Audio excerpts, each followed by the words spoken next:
आप देख रहे हैं अग्निपथ एकेडमी के ऑनलाइन प्लेटफॉर्म में। हम इस समय इतिहास के सत्र में उपस्थित हैं और इतिहास के सत्र के तहत हमने विभिन्न प्रकार के टॉपिकों को देखा। आज उसी श्रृंखला को आगे बढ़ाते हुए हम हड़प्पा सभ्यता पर पहुंच चुके हैं। यह प्राचीन इतिहास का क्वेश्चन है और वास्तव में कहा जाए तो यह आदि इतिहास का क्वेश्चन है। हड़प्पा सभ्यता, अगर हम हड़प्पा सभ्यता के बारे में मोटा माटी ज्ञान लें तो कह सकते हैं कि इसे सिंधु घाटी सभ्यता भी कहते हैं और इसके अलावा इसे कांस्य युगीन सभ्यता क्या कहते हैं, कांस्य युगीन सभ्यता भी कहते हैं। इसके अलावा इसे नगरीकृत सभ्यता भी कहते हैं कि हड़प्पा सभ्यता में ही पहली बार प्रथम नगरीकरण के साक्ष्य हमको मिलते हैं। इसके अलावा अगर हम बात करें तो भारतीय उपमहाद्वीप में यह सभ्यता विशेषकर पश्चिमी उत्तर भारत में इसका जन्म हुआ। अगर उसमें भी देखें हम पाकिस्तान, वर्तमान के पाकिस्तान, अफगानिस्तान और भारत में इसका विकास हुआ था। अगर इसके अलावा अगर हम देखें इसका सबसे बड़ा जो स्थल है मतलब भवन है वो हमने बताया आपको अन्नागार है, जो कहां पर है, मोहनजोदड़ो में है। अगर आप इन सूचनाओं को लिखना चाहते हैं तो लिख सकते हैं, लेकिन अगर हमें हड़प्पा सभ्यता को विस्तृत अध्ययन करना है, ये तो मैंने इसके नाम और कुछ विशेषताएं बताई, अगर हमें विस्तृत अध्ययन करना है तो हमें पहले वह लिस्ट बनानी होगी जिसमें हम अध्ययन करना क्या क्या चाहते हैं। क्योंकि अगर हमें किसी चीज का विस्तृत अध्ययन करना होता है तो हमें एक सूची या लिस्ट की आवश्यकता अवश्य होती है। तो मैं आपको केवल हड़प्पा सभ्यता ही नहीं पढ़ाऊंगा, किसी भी चीज को पढ़ने का तरीका भी समझ में आएगा कि पढ़ने से पहले क्या करते हैं, हम एक लिस्ट बनाते हैं। और सबसे पहले हम हड़प्पा सभ्यता की पृष्ठभूमि के तहत हम ये देखेंगे कि हड़प्पा सभ्यता प्रकाश में कैसे आई, किसने सबसे पहले उत्खनन किया, इसके नाम का औचित्य क्या है। इसके अलावा अगर हम देखें तो भौगोलिक विस्तार, अब जब हम ये समझ लेंगे कि ये प्रकाश में आ गई थी तो क्या देखेंगे इसके बाद इसका भौगोलिक विस्तार कहां से कहां तक है। भौगोलिक विस्तार जब हम इसका पढ़ लेंगे तो हम इसके समाज के बारे में, राजनीतिक संगठन के बारे में और इसके अलावा धर्म के बारे में और उसकी सबसे अधिक बड़ी विशेषता क्या इसके बारे में समझेंगे। तो हम कह रहे हैं कि हड़प्पा सभ्यता एक नगरीकृत सभ्यता थी, इसका मतलब नगर रहे होंगे। तो सबसे बड़ी विशेषता क्या बनती है, नगर योजना। नगर योजना के बाद इसका हम राजनीतिक संगठन कैसा था, इसके बाद इसकी अर्थव्यवस्था की स्थिति कैसी थी। अर्थव्यवस्था में अगर देखें तो पशुपालन, कृषि, उद्योग धंधे और वाणिज्य एवं व्यापार आता है। अगर हम अर्थव्यवस्था के बाद जाएं तो इसकी सामाजिक स्थिति के बारे में अध्ययन करेंगे। इसके बाद देखें तो इसके धार्मिक स्थिति के बारे में अध्ययन करेंगे। इसके बाद यदि जाएं तो हम देखेंगे कि कला और शिल्प कैसी थी, क्या था, कला और वास्तुकला कह सकते हैं, शिल्प कह सकते हैं। जैसे कला वास्तुकला में हम क्या देखेंगे कि ये मृदभांड कैसे बनाते थे, मूर्तियां कैसी बनाते थे, इनके मनके कैसी थी, मोहरें कैसी थी, लिपि कैसी थी। बात समझ में आ गया। अब जब हम इस चीज को पढ़ लेंगे तो हम देखेंगे क्या इन्हें कोई वैज्ञानिक ज्ञान था, वैज्ञानिक ज्ञान। तो इसके पतन के कारण क्या थे, पतन के कारण हो जाएंगे। अब जब हम ये सब चीजें पढ़ रहे होंगे तो बहुत सारे स्थल सिंधु घाटी सभ्यता के आ रहे होंगे और हम कह रहे होंगे ये यहां से मिला, ये यहां से मिला, किसी ना किसी ने उसको खोजा होगा। तो ये अध्ययन आपका बिखर जाएगा। तो हमें इस अध्ययन को समेटने के लिए एक सारणी की जरूरत पड़ेगी, स्थलों की सारणी।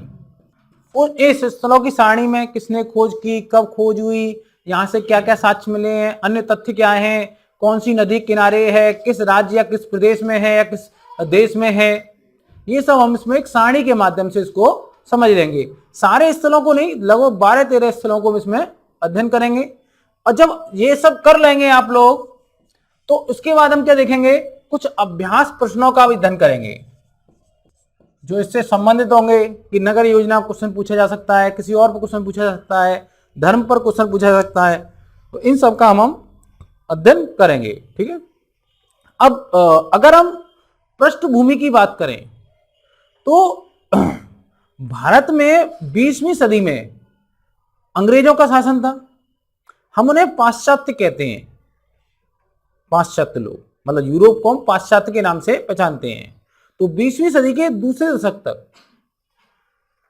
जो यूरोपीय लोग थे, यूरोपीय विद्वान थे, उनका मानना था कि जो सिकंदर है, सिकंदर 326 ईसा पूर्व में कब आया था, 326 ईसा पूर्व में भारत आया था।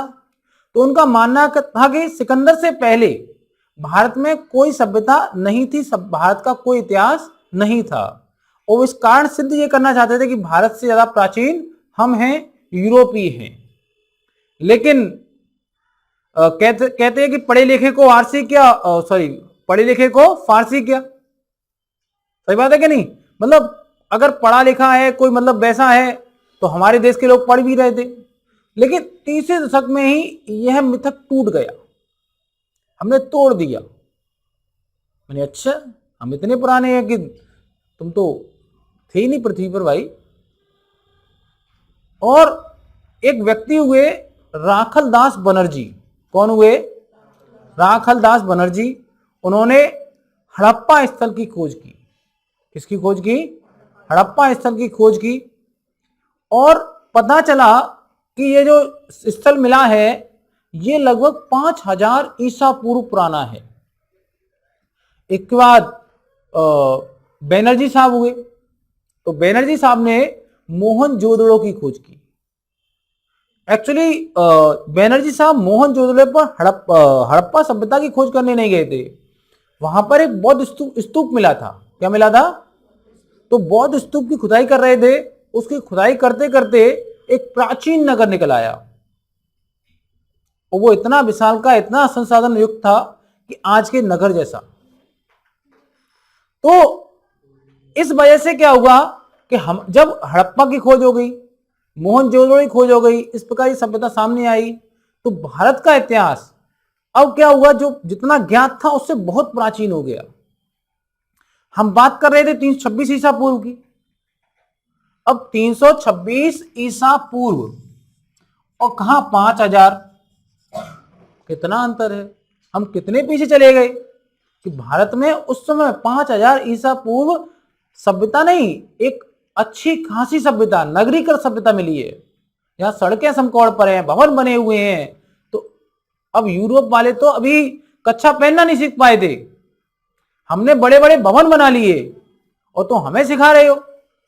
तो भैया जब इतिहास की इतनी बड़ी परंपरा मिली तो भारत का इतिहास और प्राचीनता की तरफ चला गया। हमने जो अपने महाभारत, रामायण या धार्मिक ग्रंथों में जो चीजें पढ़ी थी वो इसमें मिल रही थी लगातार।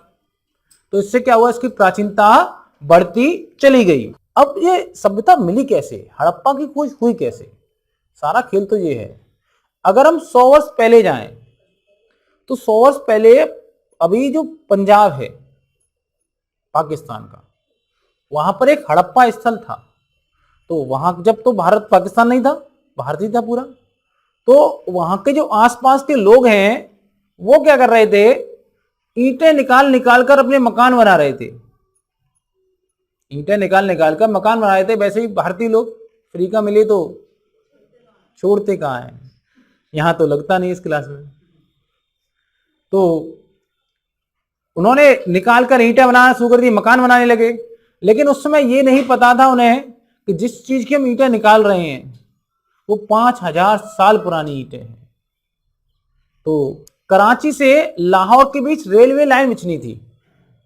जॉन विलियम ब्रंटन ने इसका टेंडर लिया था कि सरकार के आदमी थे कि हम कराची से लाहौर के बीच रेलवे लाइन बिछाएंगे। तो रेलवे लाइन बिछाते समय उन्हें ईंटों की जरूरत पड़ी। तो लोकल के लोग काम कर रहे थे, तो ब्रंटन को किसी ने राय दी वहां पर ईंटें बहुत है भाई साहब, तो चले जाओ। ब्रंटन ने अच्छा इतनी ईंटें हैं, तो ब्रंटन ने क्या किया, ईंटों की आवश्यकता के लिए उसकी खुदाई कराई। जब वो खुदाई करा रहे थे तो उन्हें लगा कि यार ये तो ईंटें नहीं है, पूरा नगर बसा हुआ है। तो इस प्रकार क्या हुआ, हड़प्पा सभ्यता की खोज हो गई। लेकिन ये सिरे उन्हें नहीं, उन्होंने केवल पता लगाया कि यहाँ पर कुछ सभ्यता हो सकती है। उसके बाद खोजा किसने है हड़प्पा सभ्यता को, राखलदास बनर्जी ने। किसने खोजा, राखलदास बनर्जी ने। उस समय अगर आपसे क्वेश्चन पूछ सकता है कि पुरातत्व सर्वेक्षण विभाग का महानिदेशक कौन था, जॉन मार्शल। हाँ, जॉन मार्शल के आदेश पर राखलदास बनर्जी हड़प्पा जाते हैं और वहां पर क्या कराते हैं, उत्खनन कराते हैं। जॉन मार्शल पुरातात्विक सर्वेक्षण के हिसाब से बहुत बड़ा नाम है, और इसके ही एक वर्ष बाद 1922 में बनर्जी साहब ने क्या किया, मोहनजोदड़ो की खोज की। लेकिन करने क्या गए थे वहां पर, वो करने गए थे क्या, बौद्ध स्तूप की का उत्खनन करने, बौद्ध स्तूप की खोज करने। और वहां मिल क्या गया, बौद्ध स्तूप तो मिला ही मिला उन्हें, साथ साथ उन्हें क्या मिल गई, हड़प्पा सभ्यता की एक और स्थल मोहनजोदड़ो की प्राप्ति। अब जो ये पहले क्या था, मेसोपोटामिया मिस्र, भाई मिस्र तो आपने सुना होगा, वहां पिरामिड है, फिल्मी बनी है, तो पिरामिड क्या ऊपर ही दिखते हैं, उससे पता चला ये प्राचीन सभ्यता थी यहाँ पर। अब मेसोपोटामिया ही थी। अब मेसोपोटामिया मिस्र से जो सिंधु घाटी के सिक्के मिल रहे हैं, इनके सिक्के हमारे यहाँ मिल रहे हैं, मोहरें, सिक्के तो कहना गलत है, मोहरें मिल रही हैं। और तो अब इससे क्या हुआ कि हमारा भी प्राचीनता उतनी ही जितनी मेसोपोटामिया और मिस्र की है, लेकिन हम मेसोपोटामिया और उससे क्या है, स्वतंत्र विकसित हुए हैं। कैसे विकसित हुए हैं, और स्वतंत्र विकसित ही नहीं हुए, हमारी जो सभ्यता है सिंधु घाटी की सभ्यता, वो इनसे काफी विशाल भी है। जितनी क्षेत्र में ये सभ्यताएं फैली थी उससे बड़े क्षेत्र में फैली थी, और जितनी सभ्यताएं विकसित थी उससे कहीं ज्यादा हम विकसित थे। अब आपको पता है कि पहला स्थल हड़प्पा खोजा गया। क्या खोजा गया, तो उसी के नाम पर सबसे पहले नाम उसका हड़प्पा सभ्यता रख दिया।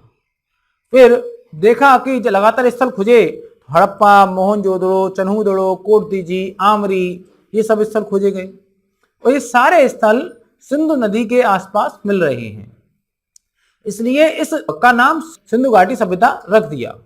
लेकिन जैसे जैसे खोजें आगे बढ़ती गई, तो आलमगीरपुर का मेरठ और सिंधु नदी में बहुत अंतर है। यहां तक सभ्यताएं मिली, महाराष्ट्र के दायमाबाद तक सभ्यता मिली, मांडा, जम्मू कश्मीर मांडा में सभ्यता मिली, भाई बलूचिस्तान से सभ्यताएं मिली। तो अनुमान लगाया गया कि यह सभ्यता सिंधु घाटी सभ्यता से बहुत विस्तृत क्षेत्र में फैली रही होगी। हो सकता है कुछ स्थल हमें अभी ना मिले हों, वो बाद में आगे चलकर और भी मिले। तो जब ये सभ्यता इतने क्षेत्र में फैली रही होगी और इसको सिंधु घाटी सभ्यता कहना थोड़ा सा तो लगेगा अटपटा है, तो कुछ विद्वानों ने यह कहा कि इसका को हम हड़प्पा सभ्यता कहें, तो पहले स्थल जो मिला उसी के नाम पर सभ्यता का नाम हड़प्पा सभ्यता रख देते हैं। लोगों की राय है, लेकिन दोनों ही सभ्यताएं के नाम से जाना जाता है, लेकिन अधिक उपयुक्त नाम इसका हड़प्पा सभ्यता है। वैसे क्वेश्चन नहीं आएगा, अगर कभी आ जाए कि उपयुक्त नाम क्या है इसका, तो आप क्या लगा के आएंगे, हड़प्पा सभ्यता, ठीक है, ना कि सिंधु घाटी सभ्यता। कोई दिक्कत इस चीज में, आपको कोई समस्या नहीं। अब एक चीज मैंने और कहा था, मोटा माटी कहा था कि कास्ययुगीन सभ्यता है, ये कहा था सबसे पहले। तो सिंधु घाटी सभ्यता को कास्ययुगीन सभ्यता भी कहते हैं, और इसका एक ही कारण है, सबसे पहले कांसा बनाने की तकनीक का विकास सिंधु घाटी के सभ्यता के लोगों ने किया, इसलिए इसे कांस्ययुगीन सभ्यता भी कहते हैं। लेकिन आपको यहां पर यह बात ध्यान रखनी होगी, कांसे का प्रयोग हो तो रहा है, लेकिन आज अभी भी जो तत्कालीन उस समय भी कांसे की जगह तांबे और पत्थर के उपकरणों का प्रयोग अधिक हो रहा है, मतलब तांबे का प्रयोग अधिक हो रहा है। अगर आपसे पूछ ले सिंधु घाटी सभ्यता के लोग सबसे अधिक किस धातु का प्रयोग करते थे, ऑप्शन में होगा कॉपर, होगा फिर कांसा, लोहा, और इनमें से कोई नहीं, तो आप लगा के आएंगे कांसा। लेकिन लगा के क्या आना है आपको, तावा। ठीक है, तावा लगा के आना है, कांसा लगाकर नहीं आना है। इस बात को आप कर लें अंडरलाइन। क्या कर लें, अंडरलाइन। जो मैं आपको समझा रहा हूं, अगर इसको आपको नोट्स प्राप्त करने हैं तो आप हमें अपना हमारे व्हाट्सएप पर आप मैसेज भी कर सकते हैं अपना नाम लिखकर। इसके अलावा आप यूट्यूब पर मैसेज कर सकते हैं कि हमेशा नोट्स प्राप्त करने हैं। लेकिन ये सुविधा उन लोगों के लिए है जो लोग कोचिंग में नहीं पढ़ते हैं, केवल यूट्यूब से पढ़ रहे हैं। जो लोग कोचिंग में आते हैं पढ़ने ऑफलाइन, उन लोगों के लिए सुविधा उपलब्ध नहीं है। वो केवल एक ही तरीके से इन नोट्सों को पूरा कर सकते हैं, क्लास में आए या किसी क्लास में आने वाले अपने सहपाठी के पैर पकड़ लें कि भैया अपनी कॉपी मुझे दे दे। हाँ भाई, अब देखते हैं मेसोपोटामिया का भौगोलिक विस्तार कहां से कहां तक था। अगर भौगोलिक विस्तार की बात करें तो यह सभ्यता तत्कालीन सभी सभ्यताओं से बड़ी थी। मैं बार बार एक बात कह रहा हूं, यह सभ्यता तत्कालीन सभी सभ्यताओं से बड़ी थी। अगर तत्कालीन सभ्यताओं में अगर आपको देखना है तो दो नाम बहुत महत्वपूर्ण हैं। एक नाम है आपका मिस्र और दूसरा है मेसोपोटामिया। कौन सा है, मेसोपोटामिया। इनसे बड़ी भी थी। सबसे बड़ी बात क्या थी, इस सभ्यता में जो स्थल मिले हैं उनमें समरूपता और एक रूपता पाई गई। और जो समरूपता जो एक रूपता पाई गई, इन और सिंधु घाटी सभ्यता में विशेषकर नगरों का उत्खनन किया गया। नगरों में जैसे आपने सुना होगा मोहनजोदड़ो, लोथल, कालीबंगा, हड़प्पा, बनावली, हिसार, इन सब क्षेत्रों का उत्खनन किया गया। इसमें भी जो क्षैतिज उत्खनन है केवल मोहनजोदड़ो का किया गया है। अगर हम देखें कि सिंधु घाटी सभ्यता के सबसे उत्तर में कौन सा क्षेत्र था, तो कह सकते हैं कि मांडा, जो जम्मू कश्मीर में है। सबसे दक्षिण में कौन सा क्षेत्र था, तो नर्मदा घाटी में दायमाबाद या दैमाबाद, कहीं कहीं दैमाबाद लिखा है और कहीं कहीं दायमाबाद लिखा है। सबसे पूर्व में आलमगीरपुर, जो मेरठ के उत्तर प्रदेश के मेरठ में है। इसके अलावा सबसे पश्चिम में कौन क्षेत्र था, सुतका गैंडोर, जो कहां पर है, पाकिस्तान के बलूचिस्तान में है। कहां पर है। अगर हम इसकी आकृति देखें कैसी थी, चौकोर थी, गोल थी, त्रिभुजाकार थी, मतलब इस प्रकार की आकृति बात की जा रही है। तो आप पूरी तरह कह सकते त्रिभुजाकार थी, लेकिन फिर भी हम कह सकते हैं कुछ कुछ त्रिभुज का आकार लिए हुई थी। अगर पेपर में क्वेश्चन आ जाए किसकी आकृति कैसी थी, विशेषकर छोटी परीक्षा बहुत क्वेश्चन पूछा जाता है, जैसे पैट है, एमटीएस है, इनमें ये क्वेश्चन पूछा जाता है कि भाई इसकी आकृति कैसी थी। तो क्या आप लगा के आएंगे, इसकी आकृति त्रिभुजाकार। कैसी थी इसकी आकृति, त्रिभुजाकार थी। अगर इसका टोटल क्षेत्रफल देखें तो 12,99,600 वर्ग किलोमीटर। कितना था, 12,99,600 वर्ग किलोमीटर था। और यह क्षेत्रफल मैंने आपको बताया कि भारत में, पाकिस्तान में, अफगानिस्तान के विभिन्न क्षेत्रों में फैला हुआ था। कह सकते हैं कि यह भारतीय उपमहाद्वीप के उत्तरी और पश्चिमी क्षेत्र में फैली हुई थी। इसके अलावा अगर इसकी उत्तर से दक्षिण की लंबाई की बात करें कितनी थी, तो 1100 किलोमीटर। और वहीं पर पूर्व से पश्चिम की लंबाई कितनी थी, तो 1600 किलोमीटर थी। और लगभग यहां से 2800 स्थल प्राप्त हुए हैं। कितने स्थल प्राप्त हुए हैं, 2800 स्थल प्राप्त हुए हैं। अगर हम इसके क्षेत्रों की बात करें तो एक तो इसको अफगानिस्तान में बांट सकते हैं, एक कह सकते हैं कि पाकिस्तान में, और एक कह सकते हैं कि भारत में। तो पाकिस्तान में कौन से क्षेत्र थे, अफगानिस्तान में कौन से क्षेत्र थे और भारत में कौन से क्षेत्र थे। अफगानिस्तान बात करें तो दो क्षेत्र मिलते हैं, सोर्तघई और मुंडीकाग। कौन से मिलते हैं, सोर्तघई और मुंडीकाग। इसके अलावा पाकिस्तान के सिंध से प्राप्त हुए हैं, पंजाब से प्राप्त हुए हैं और बलूचिस्तान से प्राप्त हुए हैं। अगर हम बलूचिस्तान से देखें तो सुतका गैंडोर प्राप्त हुआ है। और सुतका गैंडोर क्या है, सिंधु घाटी सभ्यता का सबसे पश्चिमी स्थान है। इसके अलावा सिंध से मोहनजोदड़ो, चन्हूदड़ो, कोटदीजी, आमरी, ये सारे स्थल कहां से प्राप्त हुए हैं, पाकिस्तान के सिंध से प्राप्त हुए हैं। इसके अलावा पंजाब के पाकिस्तान के पंजाब, जिसे पश्चिमी पंजाब भी कहते हैं, वहां से हड़प्पा के स्थल प्राप्त होते हैं। यदि हम भारत की बात करें तो भारत में हम एक तरफ से अध्ययन करते हैं तो महाराष्ट्र से दाइमाबाद प्राप्त हुआ है। कौन सा प्राप्त हुआ है? गुजरात के कच्छ से देसलपुर, सुरकोटदा और धोलावीरा। गुजरात के कच्छ से देसलपुर, सुरकोटदा और धोलावीरा। इसका काठियावाड़ से रंगपुर और लोथल प्राप्त होते हैं। अगर हम राजस्थान में जाते हैं तो राजस्थान से हमें कालीबंगा का क्षेत्र प्राप्त होता है। उसके बाद अगर हम हरियाणा में जाते हैं तो यहां से बनावली का क्षेत्र प्राप्त होता है। यदि हम पंजाब में जाते हैं तो यहां से रोपण का क्षेत्र प्राप्त होता है। उसके बाद हम अगर जम्मू कश्मीर में जाते हैं तो यहां से मांडा का क्षेत्र प्राप्त होता है। कुछ चीजें ऐसी हैं जो आप इंपोर्टेंट के रूप में समझ सकते हैं, जैसे क्षेत्रफल। सबसे अधिक क्षेत्रफल किस क्षेत्र का था? तो राखीगढ़ी। कौन सा था? राखीगढ़ी। उसके बाद मोहनजोदड़ो, उसके बाद हड़प्पा, हड़प्पा के बाद है गैरनीवाल, फिर धोलावीरा। ये 5 स्थल आप ध्यान रखें, इनसे पता चल जाएगा कि क्वेश्चन आता है पीटी में, मतलब बहुविकल्पी क्वेश्चन में आता है कि कौन कौन से स्थल पूछे जाते थे। मैंने ये भी लिखा है सबसे पुराना स्थल कौन सा था?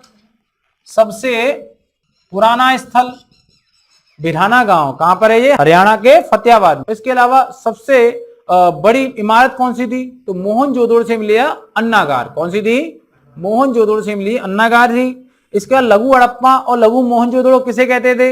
ये कहते थे हम लोथल को। किसको कहते थे? लोथल को कहते थे। इस प्रकार हमने भौगोलिक विस्तार देखा। काल निर्धारण, काल का अगर निर्धारण करना है तो कार्बन डेटिंग कहते हैं उसे। क्या कहते हैं? Carbon dating. C14।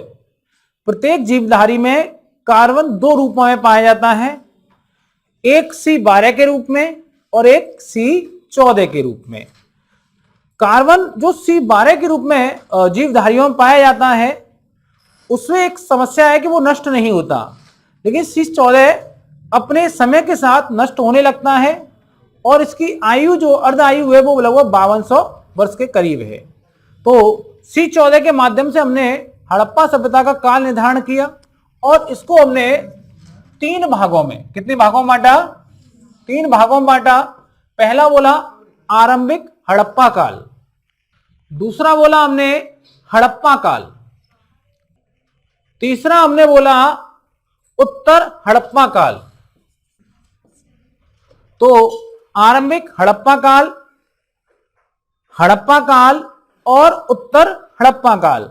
अगर हम आरंभिक हड़प्पा काल देखें तो 3500 ईसा पूर्व से 2350 ईसा पूर्व, 3500 ईसा पूर्व से 2350 ईसा पूर्व। तो 3500 ईसा पूर्व से 2300 ईसा पूर्व, और मैं कह रहा हूं लगातार 5000 ईसा पूर्व पुरानी है। कारण क्या है? ये ईसा पूर्व है। हम ईस्वी में भी क्या कर चुके हैं? 2023 तक आ चुके हैं। कहां तक आ चुके हैं? 2023 तक आ चुके हैं और यह लगभग 1920-21 में खोजी गई सभ्यता है। तो वहां से 5000 ईसा पूर्व की बात ऐसे होती है। ठीक है, तो अब हड़प्पा काल देखें तो 2350 ईसा पूर्व से 1750 ईसा पूर्व। ठीक है, और हम उत्तर हड़प्पा काल देखें तो 1750 ईसा पूर्व के पश्चात। ये क्या है? हड़प्पा काल है। ठीक है, अब देखते हैं हम हड़प्पा सभ्यता की नगर योजना कैसी थी। मैं आपको कई बार इसी वीडियो में बता चुका हूं कि यह एक नगरीकृत सभ्यता थी। अगर ये नगरीकृत सभ्यता थी तो यहां पर निश्चित बात है जो नगर होंगे कोई किसी ना किसी योजना से बनाए गए होंगे। जो हड़प्पा सभ्यता है उसके जो नगर हैं वो उनकी जो योजना है बनाने की वो आधुनिक काल से में भी आज भी भारत के सभी नगरों में नहीं पाई गई है। विशेषकर हम जिस शहर में रहते हैं उसमें तो यह योजना है ही नहीं। इनकी सड़कें समकोण पर काटती थी। आप सोचो ग्रिड था। आपने कभी जाल देखा है? जाल ऐसे बनाया जाता है।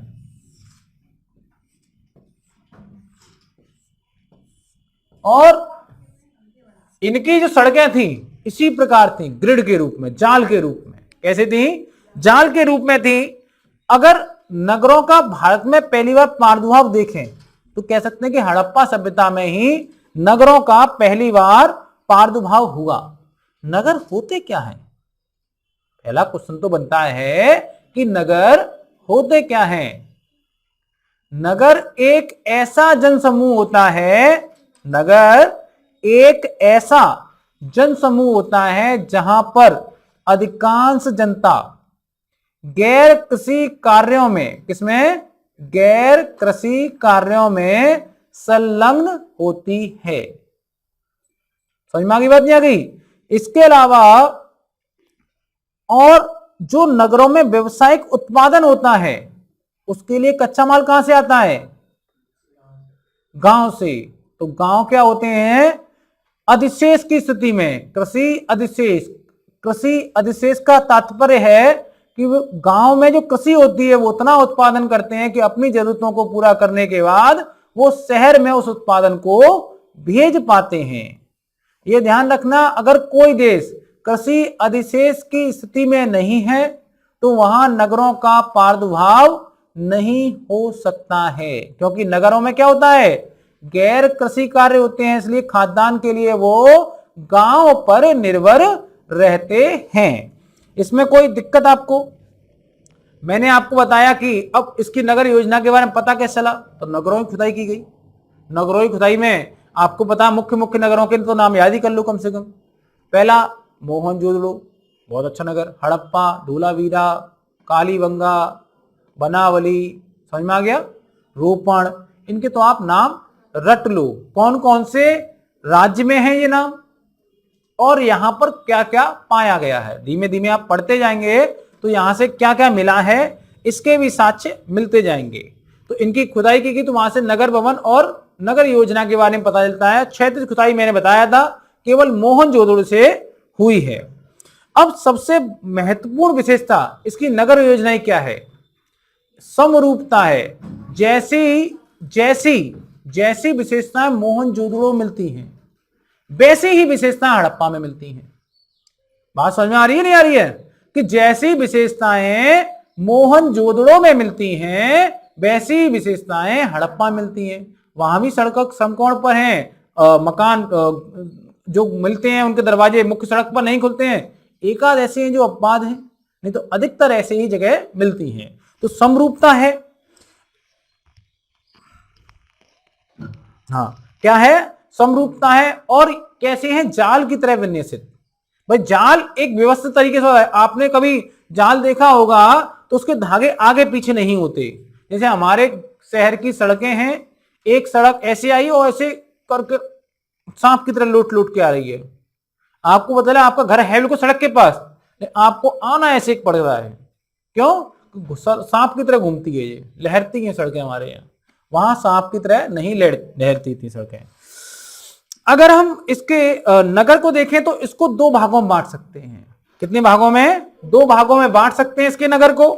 एक को कह सकते हैं हम पश्चिमी भाग और एक को कह सकते हैं हम पूर्वी भाग। अब जो पश्चिमी भाग है ये क्या है? सुरक्षा प्राचीर से घिरा हुआ मिला है। कैसा मिला है? सुरक्षा प्राचीर से घिरा हुआ मिला है। अगर ये सुरक्षा प्राचीर से घिरे रहते थे ये पश्चिमी भाग तो निश्चित बात है इसमें कौन रहता होगा? शासक वर्ग रहता होगा। कौन रहता होगा? शासक वर्ग और धनी लोग। कौन रहते थे?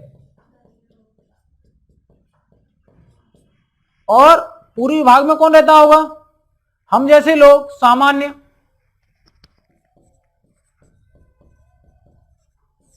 सामान्य जन।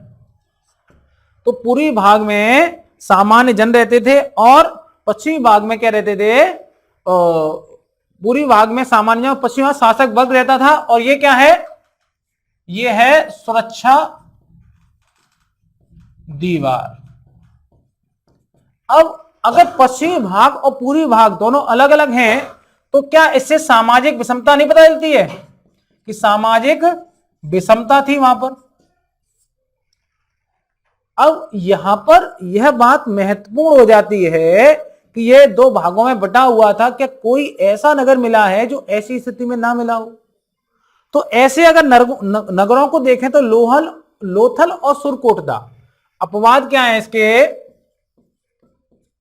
लोथल और क्या है? सुरकोटदा। एक तो ये अपवाद है इसके, और एक अपवाद क्या है इसका? धोलावीरा। क्या है? धोलावीरा।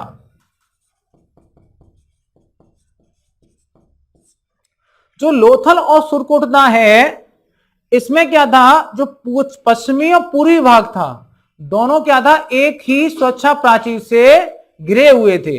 मतलब जहां सामान्य जन रहता था, शासक वर्ग रहता था, दोनों को क्या कर दिया था? एक ही, जैसे ऐसे और ऐसे, दोनों को क्या कर दिया? ऐसे। ये पश्चिमी भाग था, ये पूर्वी भाग था। ये क्या थी? सुरक्षा प्राचीर। ठीक है। लेकिन धोलावीरा में थोड़ी कहानी अलग थी। धोलावीरा में क्या था? ये दो नगर तो थे ही थे, साथ में एक नगर और था। यहां पर हो सकता है जनसंख्या बढ़ गई हो, तो पश्चिमी, पूर्वी और दक्षिणी भाग, धोलावीरा जो है 3 भागों में बटा हुआ था, पश्चिमी, पूर्वी और दक्षिणी भाग में। लिख लो आप लोग। जब हम हड़प्पा के ये समझ सके हैं कि नगर किन किन दिशा में थे, तो हम ये देखते हैं कि सड़कें कैसी थी। जो सड़कें थी वो कच्ची ईंटों की। किसकी थी? कच्ची ईंटों की। लेकिन हमें पक्की ईंटे के भी साक्ष्य मिलते हैं, वो मोहनजोदड़ो से। कहां से मिले हैं? जो ये अपवाद मिल रहे हैं या अलग तरह की विशेषता मिल रही है, ये पेपर के लिए बहुत महत्वपूर्ण है, तो आप इन विशेषताओं को अवश्य याद रखें। अब हम अगर जल निकासी की बात करें, तो इसकी जल निकासी की व्यवस्था गजब की थी। पक्की नालियां बनाई थी इन्होंने। कैसी नालियां? पक्की नालियां थी, और नालियां बड़े बड़े पत्थरों से ढकी हुई थी। जो जब मोहल्लों से नालियां निकलती थी तो बड़े नाले में खुलती थी जाकर। जैसे आप आजकल ऐसी व्यवस्था देखते हो, अभी समय में अपने शहर में देख सकते हो, नाली ढकी हुई है तो नहीं है, लेकिन बड़े नाले में जाकर खुलती हैं। अब ऐसी व्यवस्था जहां पर क्या था? ढलान के क्षेत्र थे, वहां सीढ़ियांदार नालियां बनाई गई, जिससे पानी के वेग को कम किया जा सके। क्या किया सके? कम किया जा सके। अब ऐसी जो अद्भुत व्यवस्था है, निश्चित बात है कोई ना कोई तो इनका साफ सफाई का ध्यान रखता होगा। तो कह सकते हैं कि आधुनिक काल के समय जो नगर पालिका है, ऐसी कोई संस्था उस समय रही होगी। और सबसे ताज्जुब की बात तो यह है कि जो रोम निवासी थे, रोम एक प्राचीन सभ्यता है जो लगभग मौर्य काल के समय हुई। रोम से पहले ऐसी विशेषता किसी सभ्यता में नहीं दिखती। और अगर हम 18वीं शताब्दी के शुरुआत में देखें तो 2 शहर हैं, बहुत बड़े शहर माने जाते हैं, रोम और एक लंदन और एक पेरिस। इनमें भी हड़प्पा जैसे नगर नहीं है। ये नगर भी हड़प्पा जैसे नहीं बन पाए थे, इनकी व्यवस्थाएं भी इतनी अच्छी नहीं थी जो हड़प्पा जैसी हों। वर्तमान में हम जिस जिले में रहते हैं उसका नाम है फिरोजाबाद, उत्तर प्रदेश का जिला है। इसमें भी हड़प्पा और मोहनजोदड़ो जैसी जल निकासी की व्यवस्था नहीं थी। इसका मतलब ये लोग स्वच्छता पर विशेष ध्यान रखते होंगे। क्या रखते होंगे?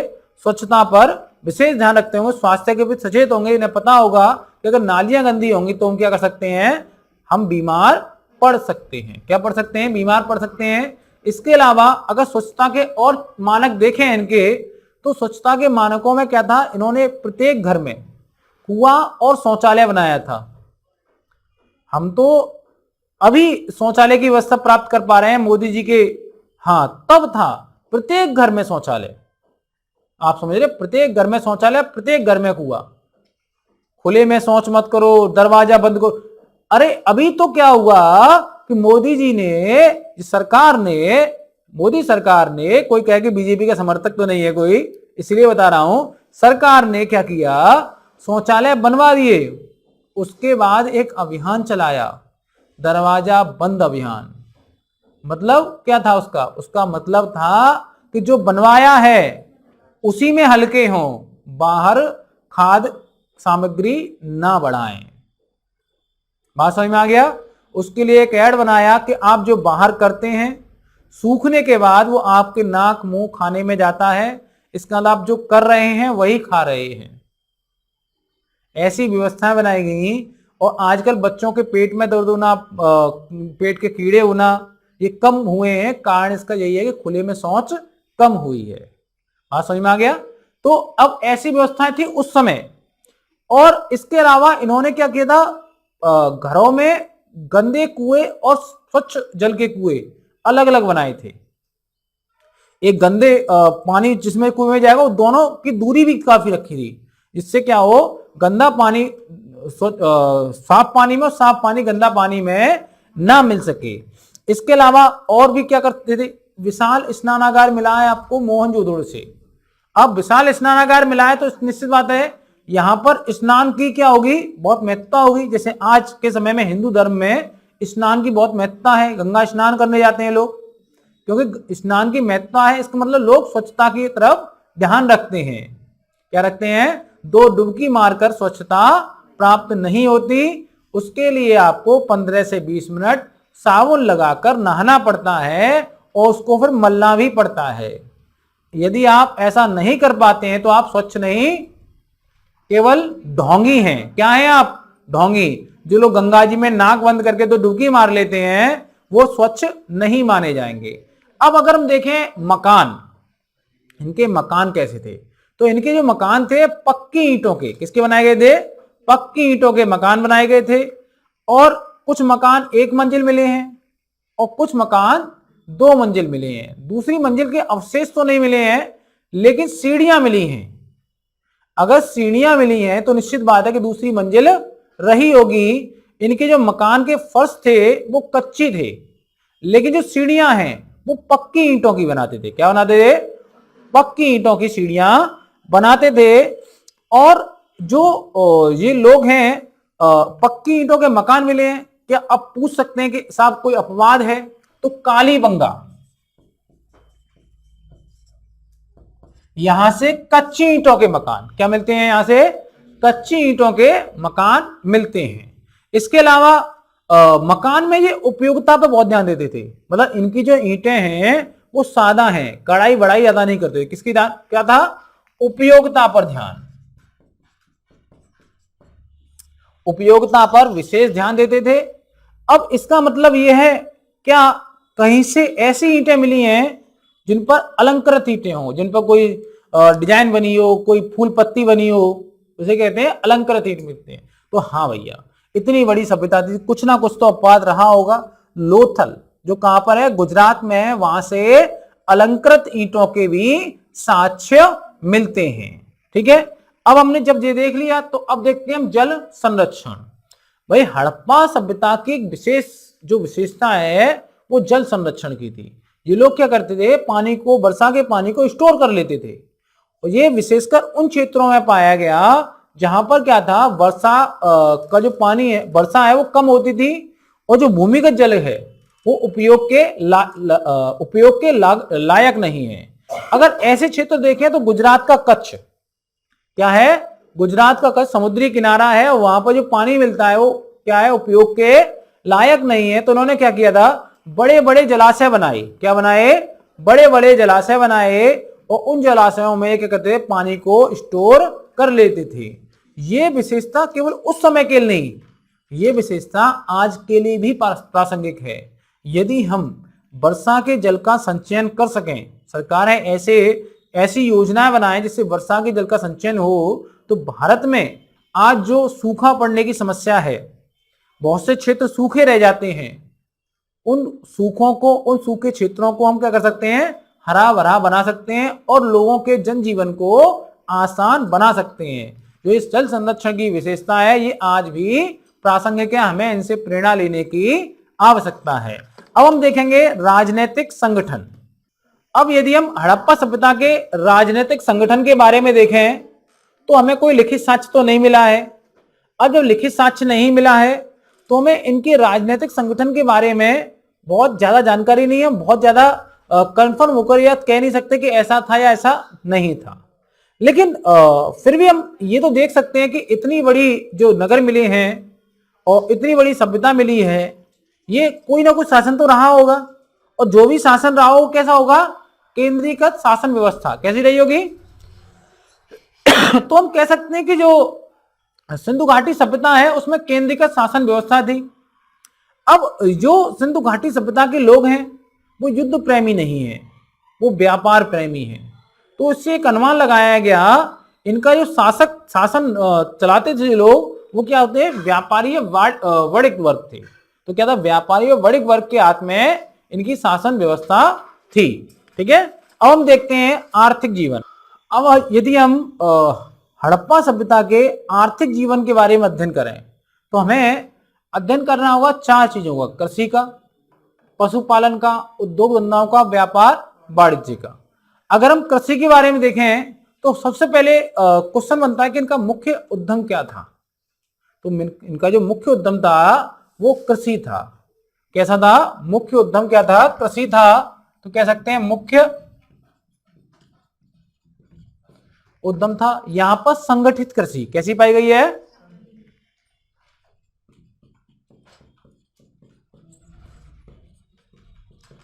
संगठित कृषि मिलती है। अगर यहां पर की फसलें देखें तो उत्तर भारत में अभी भी जो प्रभावी फसलें हैं वही मिलती हैं, जैसे गेहूं, जौ, चावल नहीं मिलता यहाँ पर, गेहूं, जौ, बाजरा, इसके अलावा सरसों, चना, कपास क्या मिलता है, एक साथ 2 मात्रा है।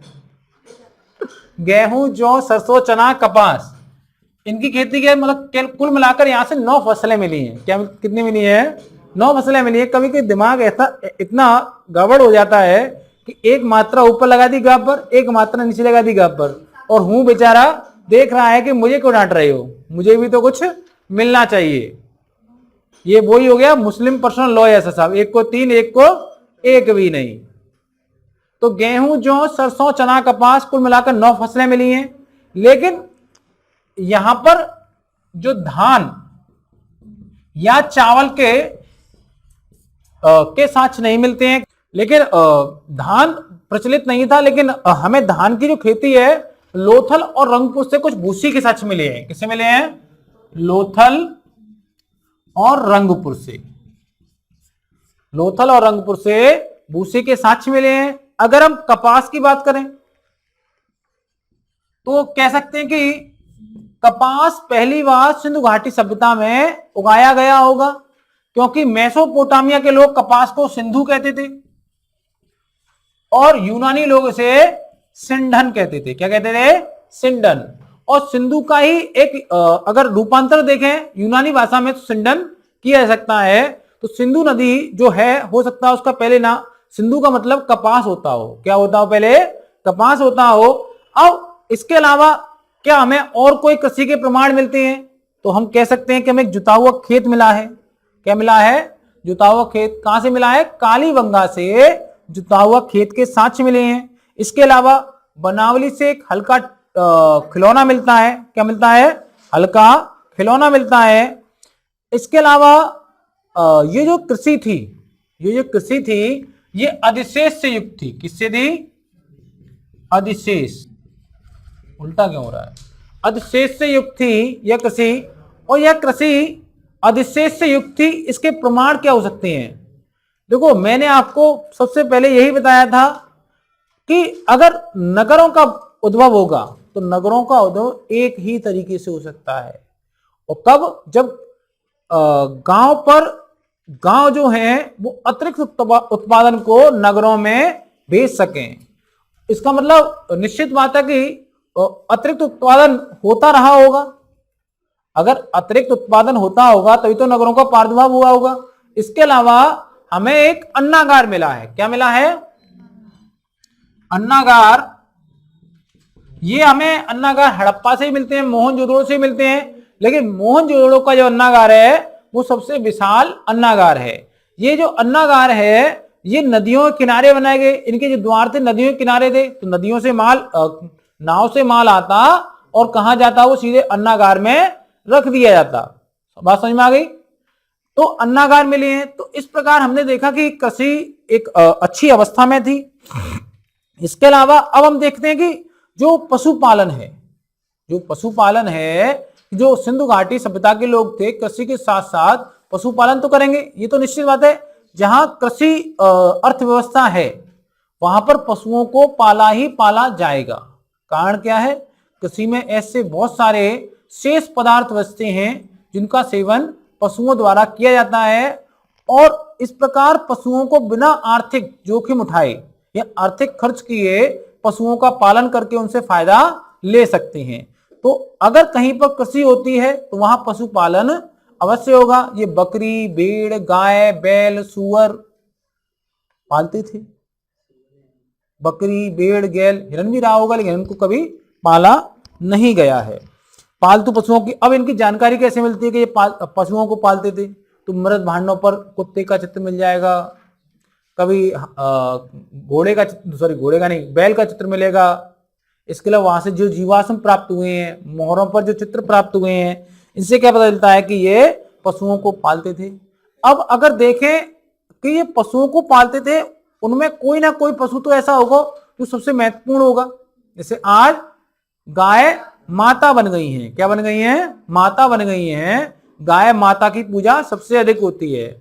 उस समय गाय माता की पूजा नहीं होती थी बल्कि बैल बाप की पूजा होती थी। भाई गाय माता की पूजा नहीं होती थी, किसकी होती थी? पापा की महत्व दिखता पहले। आजकल माता का महत्व अधिक है। तो सबसे अधिक जो अंकन मिलता है मोहरों पर वो किसका मिलता है? वृषभ का मिलता है। इसका मतलब यह सबसे पूजनीय पशु रहा होगा। तो वृषभ क्या था? सबसे पूजनीय पशु था। तो पालतू पशुपालन में देख सकते हैं पशुपालन का के साक्ष्य मिलते हैं।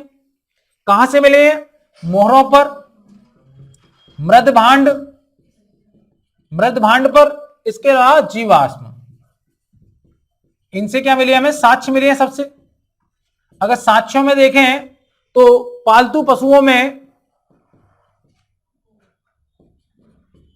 बकरी, भेड़, भैंस, गाय, बैल, ये सब मिले हैं। लेकिन सर्वाधिक अंकन किसका मिला है? कुवड़ वाले बैल का या सांड का। ठीक है, बैल का, कुवड़ वाले बैल का। इसलिए हमारी क्लास में बैल बहुत ही इंपोर्टेंट है क्योंकि हम सिंधु घाटी सभ्यता से सीधे से आपको रिलेट करते हैं कि बैलों की स्थिति बहुत खराब हो रही है। सर्वाधिक कुवड़ वाले बैल का साक्ष्य हमें मिलता है। अब हड़प्पावासी जो ये सब साक्ष्य प्राप्त कर पशुओं का जो प्रयोग करते हैं किसके लिए करते होंगे? एक तो यातायात, बैलगाड़ी चलाते होंगे, हवाई जहाज तो बन नहीं गया था। दूसरा उसका मांस भी खाते होंगे तो खाद्य सुरक्षा के लिए, और दूसरा उनसे जो पदार्थ प्राप्त होते हैं उनका सेवन भी करते होंगे। तो यातायात, खाद्य सुरक्षा और परिवहन के लिए और विभिन्न वस्तुओं के निर्माण के लिए खाल का भी प्रयोग करते होंगे। मारकर खाल के बहुत सारे सामान बनाते होंगे, नहीं बनाते होंगे? इन सब के लिए उनका प्रयोग करते थे। जो आप इनको समझें या ना समझें, अभी भी देख लें इन्हीं का ऐसे ही प्रयोग हो रहा है। इसके अलावा अगर हम देखें तो हाथी, घोड़ा और ऊंट, हाथी, घोड़ा और ऊंट को पालने के साक्ष्य नहीं मिलते हैं। मतलब ये नहीं कि थे नहीं है कि ये पालते थे या नहीं पालते थे, इसमें अभी थोड़ा सा संशय है कि पालते थे या नहीं पालते थे। लेकिन हाथी, घोड़ा, ऊंट इनके पालने के साक्ष्य नहीं मिले हैं। लेकिन हाथी की क्या है, कुछ कलात्मक वस्तुएं मिली हैं। ऐसा हो सकता है ये पालते जब से ना हो, लेकिन मानव मारता बहुत अच्छा है। पहले क्या था, मैंने आपको बताया था, शेर जब आया गांव में तो शोर हो गया, घर में जाओ शेर आएगा। आज उल्टा है साहब है, जब मानव जाता है जंगल में तो शेर कहता है कि मानव आ गया, भागो भागो भागो भागो। कभी नालायक बहुत है मानव इस मामले में। दोहन करने में उससे बेहतर कोई नहीं, सबसे बेहतर दोहन करता है। तो हाथी दांती कलात्मक वस्तुएं मिलती हैं। इसके अलावा घोड़े की मृण मूर्तियां मिली हैं। क्या मिली हैं? मृण मूर्तियां मिली हैं। और इसके अलावा उसकी हड्डियां मिली हैं। जो मृण मूर्तियां मिली हैं लोथल और रंगपुर से। कहां से मिली हैं? लोथल और रंगपुर से। मृण मूर्तियां समझते क्या होता है? मृण मूर्तियों का मतलब होता है मिट्टी की मूर्तियां, मरी हुई नहीं। मिट्टी की मूर्तियों को मृण मूर्तियां बोलते हैं। जैसे दीपावली पर लक्ष्मी गणेश की जो पूजा होती है उसके लिए आप मिट्टी की मूर्ति लाते हैं, तो वो क्या है? मृण मूर्तियां हैं। क्या है? अगर पत्थर की मूर्ति लाते हैं तो वो प्रशस्तर मूर्ति है, अगर धातु की मूर्ति प्रशस्तर, धातु पत्थर को धातु की मूर्ति कहेंगे उसे। तो ये क्या था? मृड मूर्तियां मिली, कहां से मिली है? रंगपुर और लोथल से। इसके अलावा सुरकोटदा कहां पर है? ये गुजरात में। सुरकोटदा कहां पर है? गुजरात में है। यहां से हमें घोड़े की हड्डियां, सुनो भी, क्या मिली हैं? घोड़े की हड्डियां मिली हैं। आपको याद हो जाएगा सुनने से भी, घोड़े की हड्डियां मिली हैं। ऊंट के भी अवशेष हमें मोहनजोदड़ो, हड़प्पा, चनूदड़ो विभिन्न जगहों से मिलते हैं। अगर हम शिल्प और उद्योग की बात करें, किसकी बात करें? शिल्प और उद्योग की बात करें तो बहुत सारे शिल्प और उद्योगों के बारे में ये परिचित थे। क्यों? क्योंकि मैं बार बार कह रहा हूं, ये एक नगरीकरण सभ्यता थी, और नगरीकरण का मतलब ही है कि ऐसा विशाल समूह जो गैर कृषि कार्यों में लगा हो। अब जैसे यहां पर पक्की ईंटें मिली हैं तो ईंट उद्योग रहा होगा। भाई इतने मकान मिले, इतनी ईंटें मिली, ऐसा नहीं घर पे आदमी थाप के बना लेता होगा, तो कहीं ना कहीं ईंट उद्योग रहा होगा। अब इसके अलावा क्या होगा? कपड़े मिले हैं, कताई बुनाई के उपकरण मिले हैं, तो वस्त्र उद्योग रहा होगा। एक आपको पुरोहित की मूर्ति मिली है मोहनजोदड़ो से। कहां से मिली है? अब वो जो पुरोहित की मूर्ति है वो एक शॉल ओढ़े हुए है, तिपतिया स्टाइल में। तिपतिया स्टाइल आप अगर नहीं जानते हो तो अमिताभ बच्चन की फिल्म बनी हुई जिसमें वो ठाकुर बन के आया हो, राजा बन के आया हो, तो एक तरफ शॉल डाल लेता है, उसे तिपतिया स्टाइल कहते हैं। देखा नहीं देखा है? उसे क्या कहते हैं? तिपतिया स्टाइल कहते हैं। अगर आप फिल्मों से जल्दी समझ जाते हैं, वैसे कम समझ पाते हैं, तो उस पर एक तो डिजाइन मिली है, उसका मतलब ये क्या करते थे? डिजाइन बनाते थे, कपड़ों पर बुनाई करते थे, डिजाइन बनाते थे। तो इसका मतलब वस्त्र उद्योग भी रहा होगा, वस्त्र उद्योग रहा होगा। यहां से मनके मिले हैं, क्या मिले हैं? इसका मतलब मनका उद्योग रहा होगा, मनका उद्योग। मनका आप जानते नहीं तो बता दूं, कोई भी ऐसी चीज जिसमें छेद हो और उसकी माला बनाई जा सके उसे कहते हैं मनका। क्या कहते हैं? मनका। जैसे रुद्राक्ष जो होता है वो एक मनका है। क्या है वो? मनका है। उसे माला के रूप में पहन सकते हैं, हाथों पर भी पहन सकते हैं। तो क्या है? सब ये मनके हैं। मनके अब बहुत बड़ी संख्या मिल रहे हैं मनके, तो उसका मतलब कोई ना कोई तो बनाता होगा। आज जो मालाएं बन के आ रहे हैं कहीं ना कहीं तो बन ही रही होंगी ना वो, तो कहीं ना कहीं तो उद्योग रहा होगा। इसके अलावा मृदभांड उद्योग, मृदभांड मिले हैं, और इसके अलावा धातु उद्योग, हाथी दांत सामग्री उद्योग, ये सारे उद्योग हमें मिल रहे हैं। कहां से मिल रहे हैं? ये हमें हड़प्पा सभ्यता के क्षेत्र से मिल रहे हैं। इसके अलावा नाव के निर्माण का भी साक्ष्य मिला। क्या मिला? नाव के निर्माण का साक्ष्य मिला। नाव कहीं ना कहीं, भाई अगर विदेशी व्यापार हो रहा है नाव और जहाजों से, तो जिससे नाव कहीं तो बनाई जा रही होगी। इसके बाद बच्चों के खिलौने मिले हैं, खिलौना गाड़ी, इक्का गाड़ी मिली छोटी सी, तो बच्चा खेलता होगा। बड़े तो नहीं खेलते होंगे, बड़ों के खेल तो बदल जाते हैं ना, नहीं बदल जाते हैं? बड़ों के खेल बदल जाते हैं, लेकिन बच्चे आज भी गाड़ियों से, इक्का गाड़ी से खेल रहे हैं, खेलते हैं। मिट्टी के खिलौने मिले हैं, और इसके अलावा चनूदड़ो लोथल से मनके बनाने कारखाने मिले हैं, और चंदूर से सैलखड़ी के कारखाने मिले हैं। बालाकोट और लोथल से सीप उद्योग मिला है। ये सब कहाँ मिल रहे हैं? सिंधु घाटी सभ्यता में मिल रहे हैं। जैसे आपका कुछ रह भी जाता है तो आप वीडियो में देखकर लिख सकते हैं, ठीक है। अब देखें हम व्यापार वाणिज्य के बारे में, किसके बारे में देखें तो सैंदव निवासी केवल उद्योग ही नहीं करते थे भाई। एक तो होता है कि हम निर्माण किया हमने, अब निर्माण होगा तो उसको बेचेंगे भी भाई। जैसे भारत में लोहा बनाने वाले ज्यादा लोग हैं या लोहा बेचने वाले ज्यादा लोग हैं? बेचने वाले बहुत हैं। कितने दुकानदार हैं? लोहा तो कहीं एक जगह से बन के आ रहा है, उसे बेच बहुत सारे लोग रहे हैं। तो ये तो यहां पर काम बना रहे हैं चीजों को। जब चीजें बन गई उसके बाद क्या हो रहा है? उसके बाद जब व्यापार वाणिज्य किया रहा, तो क्या था? हड़प्पा वासियों की रुचि किसमें थी? व्यापार वाणिज्य में भी काफी रुचि थी, और ये आंतरिक व्यापार भी करते थे और ये बाह्य व्यापार भी करते थे। आंतरिक और बाह्य दोनों व्यापार ये लोग करते थे और दोनों ही व्यापार उन्नत अवस्था में, कैसी अवस्था में थे? उन्नत अवस्था में थे। और अगर ये व्यापार ना होते तो क्या हड़प्पा सभ्यता के जो नगर हैं इतने बड़े स्तर पर बढ़ सकते थे, आगे आ सकते थे? नहीं आ सकते। तो निश्चित बात है ये व्यापार और वाणिज्य में निश्चित सहभागी रहे होंगे। मोहनजोदड़ो हड़प्पा क्या होगा? इस व्यापार के प्रमुख केंद्र रहे होंगे। जैसे आज मुंबई, दिल्ली, बेंगलोर, चेन्नई, भाई भारत देश बड़ा है, सिंधु घाटी सभ्यता थोड़ी छोटी होगी इस समय, इतने क्षेत्र रहे होंगे। तो और भी लोथल, कालीबंगा ये भी केंद्र रहे थे। हड़प्पा, मोहनजोदड़ो बड़े केंद्र रहे होंगे। जैसे कहते हैं हम पेरिस घूमने जाएंगे, वैसे के लोग कहते हैं पहले हम मोहनजोदड़ो घूमने जाएंगे। सुविधाएं रही होंगी वहां पर ऐसा। लेकिन समस्या क्या थी? हड़प्पा के जो लोग बना रहे हैं उसका कच्चा माल नहीं था उनके पास। जैसे पत्थर के मन के बनाते थे वो, पत्थर की डिजाइनें बनाते थे वो, धातु बनाते थे, धातु से कुछ चीजें बनाते थे, सल्क बनाते थे। लेकिन ये चीजें हड़प्पा मोहनजोदड़ो का क्षेत्र जो है वहां नहीं पाई जाती थी। तो उसके लिए क्या करते थे? ये बाहर से कुछ चीजें मंगाते होंगे, इसका मतलब आयात करते होंगे, कच्चा माल बाहर से मंगाते होंगे। उस माल को बनाने के बाद ये इतनी संख्या माल बनाते थे कि उस छोटे से क्षेत्र में सप्लाई ना हो पाए, तो उसको माल को बाहर भी वैसे मतलब निर्यात भी करते होंगे।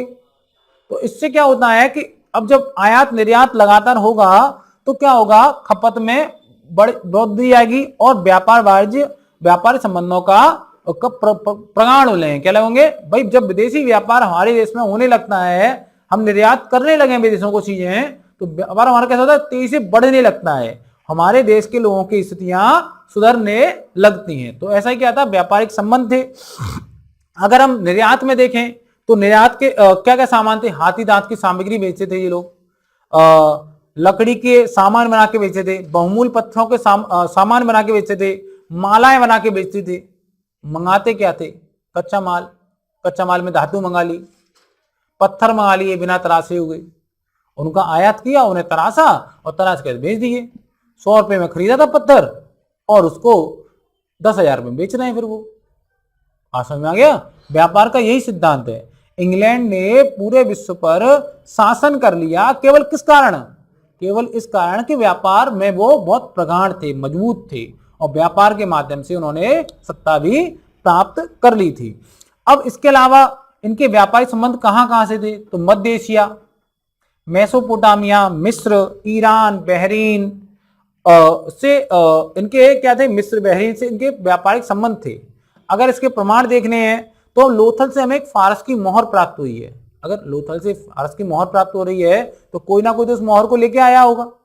ऐसे ही मोहनजोदड़ो से मेसोपोटामिया की मोहरें प्राप्त होती हैं और हड़प्पाई मोहरें मेसोपोटामिया से प्राप्त होती हैं। इससे पता चलता है कि दोनों के बीच व्यापार बहुत ही द्विपक्षीय व्यापार बहुत ही प्रगाढ़ था, मजबूत था। कैसा था? द्विपक्षीय व्यापार बहुत ही मजबूत था। इसके अलावा अगर और हमें प्रमाण देखना हो कि व्यापारिक, तो एक आपने नाम सुना होगा, मेसोपोटामिया का एक राजा था, नाम तो नहीं सुना होगा, पहले बोल रहा हूं। मेसोपोटामिया का एक सम्राट था सारगोन। कौन था? सारगोन। उसका एक अवलेख मिला है, उसमें उन्होंने अवलेख में 3 जगह का जिक्र किया है। एक को बोला दिलमन, आज का बहरीन, आज का क्या है वो? बहरीन है। दूसरा मिला है माकन, माकन मतलब मकरान की खाड़ी। तीसरा मिला है मेलुहा, मेलुहा मतलब हड़प्पा सभ्यता। यहां से क्या होता है? हमारे व्यापारिक संबंध हैं और इन व्यापारिक संबंधों में जो आपका बहरीन या दिलमन है वो मध्यस्थ की भूमिका निभाता है। कैसी भूमिका निभाता है? मध्यस्थ की भूमिका निभाता है। अब एक बात तो व्यापार वाणिज्य समझ लिया आपने, कैसा होता था? बाह्य होता था और आंतरिक होता था। बाह्य और आंतरिक होता था। मैंने आपको समझाया, प्रमाण दिए लगातार कि बाह्य आंतरिक व्यापार के क्या क्या प्रमाण मिलते हैं। अब ये व्यापार यातायात से तो होता हो, यातायात के साधन भी कुछ रहे होंगे। यातायात के साधन, तो 2 साधन होते हैं यातायात के उस समय, आज तो 3 है। एक तो होता है स्थल और एक होता है जल। क्या होता है? एक होता है स्थल और एक हो जाता है जल। आजकल वायु मार्ग से भी हम क्या कर सकते हैं? यातायात कर सकते हैं। लेकिन उस समय ऐसी सुविधाएं मौजूद नहीं थी कि हम ऐसा काम कर सकें। तो हम क्या कर सकते हैं? स्थल और जल।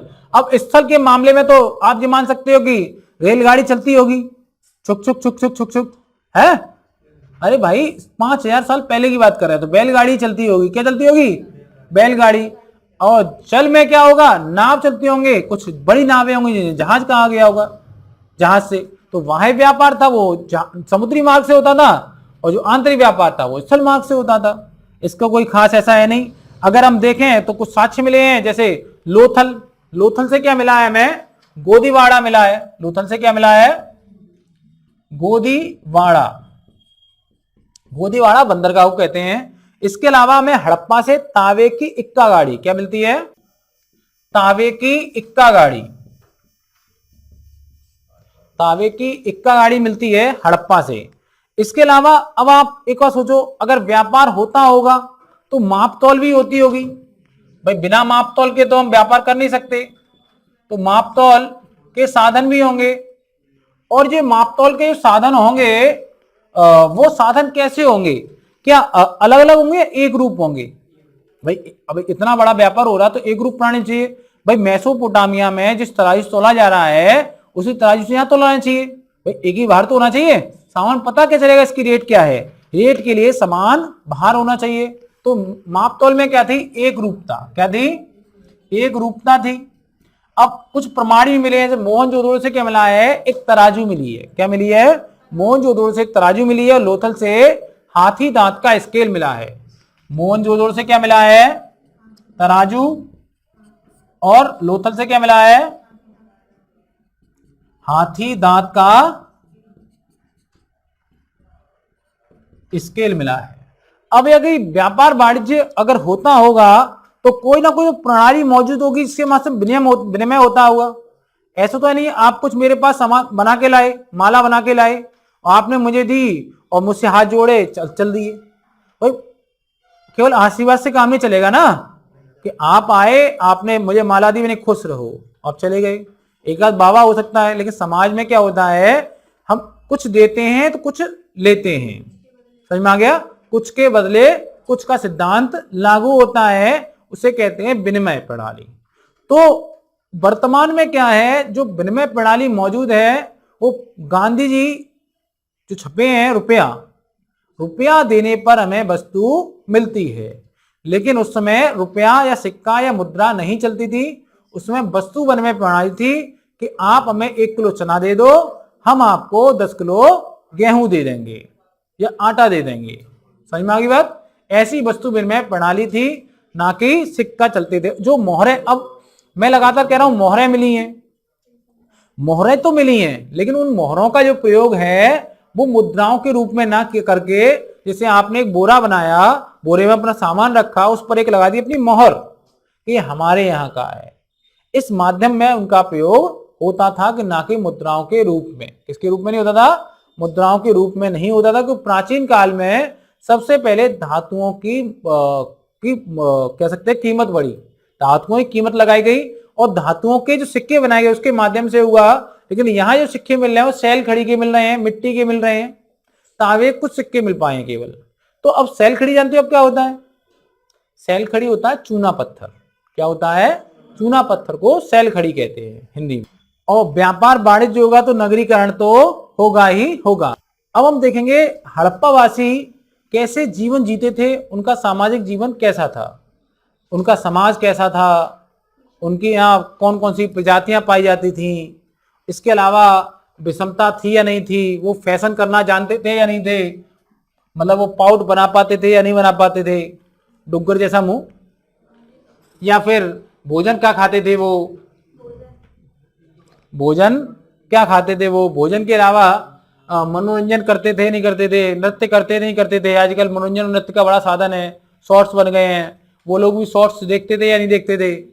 इसके अलावा अंतिम संस्कार करते थे या बॉडी को वो ऐसे ही फेंक देते थे।